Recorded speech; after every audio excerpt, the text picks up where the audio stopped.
Hi everyone, it's David Sebassi. I make this short video to say that I will come maybe if I can to the tournament in Bamenda from 4 to 7 April for Grassfield tournament. I wish you to see you there and everyone come there. Let's go. Hello, c'est Jackson Tchatchoua des Lions Indomptables. C'était pour vous inviter au tournoi de Grassfield du 4 au 7 avril à Bamenda 2026. Dernièrement, en assemblée, les membres TECAM avaient promis de compléter les godasses aux joueurs. Il a donné de l'argent, nous avons acheté les godasses. Aujourd'hui, nous sommes très contents que ces enfants, ceux qui n'ont pas eu la dernière fois, aient aussi les godasses. On a profité aussi pour acheter les gants aux gardiens. Donc on profite pour lui dire grandement merci.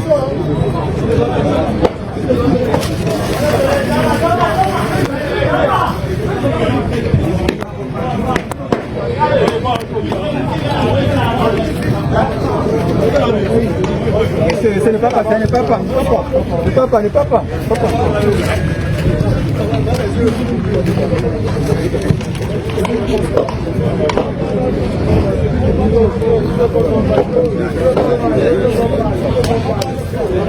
C'est bon? C'est bon. Vraiment, merci à M. Tekam. Et que ça continue comme ça. Merci beaucoup. Allez. Merci beaucoup, M. Merci. Vous pouvez faire les bons résultats.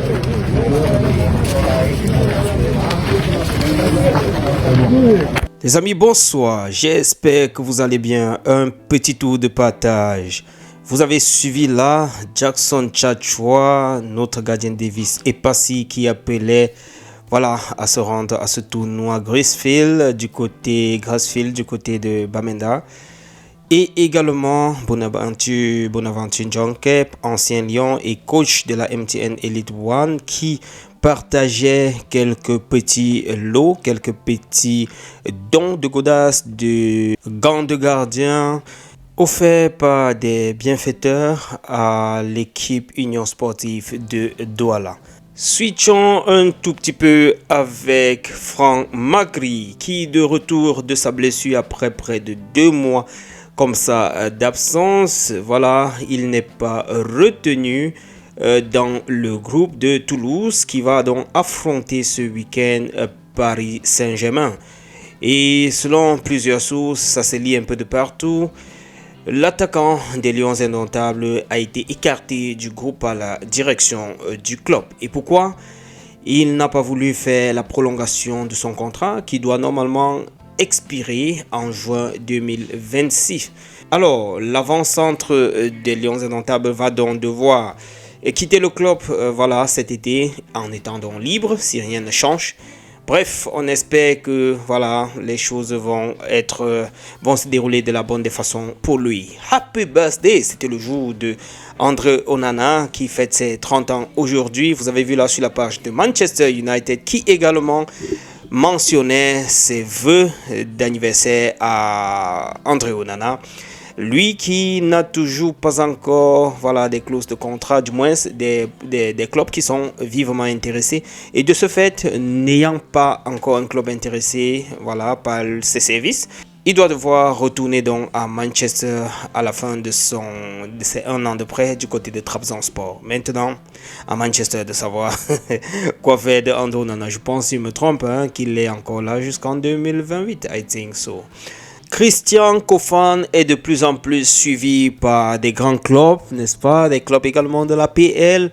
Nous avons maintenant l'entrée en jeu de Arsenal qui le suit de très près. On annonce d'ailleurs un intérêt assez poussé pour les services de l'avant-centre camerounais qui aujourd'hui est estimé à plus de 40 millions d'euros, je dis bien plus.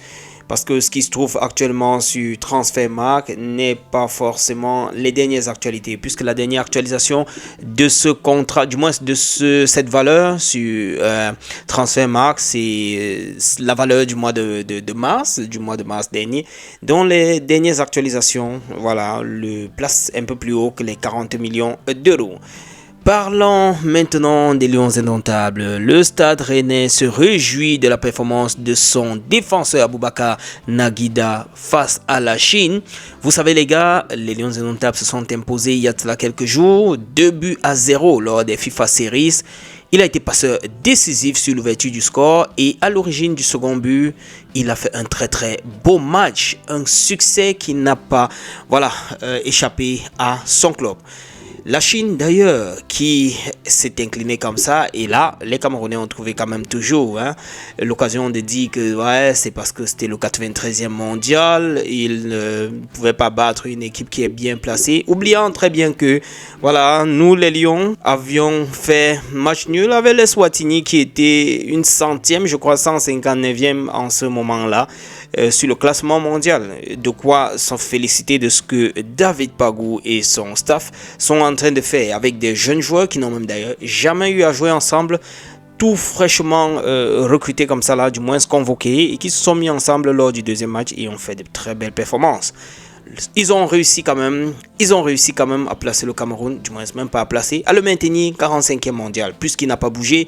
Mais qu'à cela ne tienne, ils ont fait une belle performance. Vous avez d'ailleurs vu Samuel Koto qui affiche fièrement sa médaille de FIFA Série 2026. Nous allons switcher un tout petit peu avec Francis Ngannou qui continue de façon très très poussée et de façon acharnée de se préparer son prochain combat qui va sans doute lui apporter beaucoup de millions. Vous vous souvenez, ce combat doit être diffusé uniquement sur Netflix, un contrat qui est sans doute très juteux pour le Predator.